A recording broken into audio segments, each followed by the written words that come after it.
up, YouTube? DapperxDan here. Another beautiful day here in Colorado. It is the second week of November and we are still having amazing riding weather.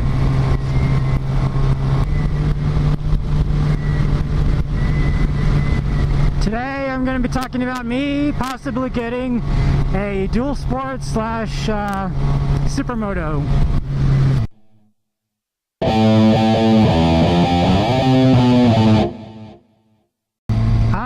I've been thinking about getting one for a while now as a second bike. A lot of motovloggers actually have one as a second bike.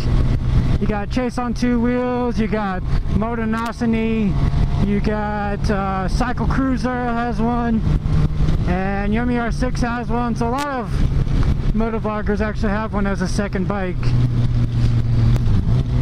And they all seem to really enjoy them. You can have fun on-road and off-road. And they are super thin, so... and lightweight.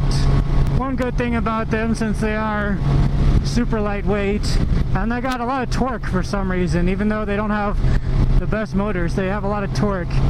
One good thing about them is they wheelie really easily. All you gotta do if you want to go majorly off-road,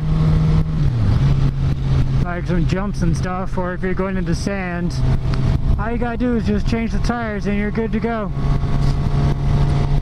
majorly off-road. Even the street tires are good enough for some light off-roading though. And since they are basically dirt bikes, if you ever drop it either off-road or on-road, all you gotta do is just pick it back up and start it up again. They're extremely durable and built to last. I'm not sure what kind of gas mileage they get though. It's not really that important though, because it'd obviously be better than any kind of car. One con about them, at least for me, is they are extremely tall. I don't have the longest legs, but I can fit on this one fine, but yeah, they are very tall. I would have to step on the pegs to get on it probably.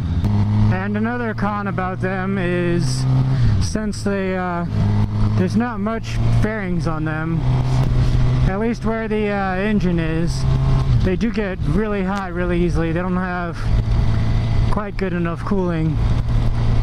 And one of my friends had one, and he said it gets really hot on his legs all the time. Sometimes it burns his legs. And I've also heard that they hurt your back a lot more than a sport bike actually would. It's a lot rougher on your back. Actually, Yummy R6 said that in his video a couple weeks ago when he was registering his supermoto. Said it hurts your back a lot more than a sport bike, which that's not too bad to deal with, especially if you're not riding it for very long. But if you're going off-roading, you're gonna be like standing up on the pegs most of the time anyway. But yeah, they are just light and nimble, easily maneuverable. If I can find one for the right price, I'll just get a supermoto right out. If not, then I'll just get a dirt bike and maybe do a conversion or a build series or something. I've always wanted to have some off-road fun on a motorcycle. You can't really do it with a sports bike though. I've been on four-wheelers and stuff, but you just can't, I don't think that quite compares to being on a dirt bike off-road. See, like right here, I would just go into this field, mess around for a couple minutes, and then come right back out before the cops got called. Or if I had any kind of land out here, these are some really nice houses. If I ever had any land out here, I could just go and have some fun off-road. Just whoop, go off-road and don't have to worry about anything. Cycle Cruiser is always bragging about his dual sport and how much he loves it. Everybody who owns one seems to love it. I definitely need to go test ride one at some point. before I make my final decision on whether or not I'm gonna get it. But anyway, guys, let me know if you have any experience with a dual sport or supermoto. Let me know how your experience was and if you enjoyed it. Let me know the pros and cons that you think about them as well in the comments. But anyway, guys, that's all I got for right now. Thanks for liking, commenting, and subscribing, and have a good day.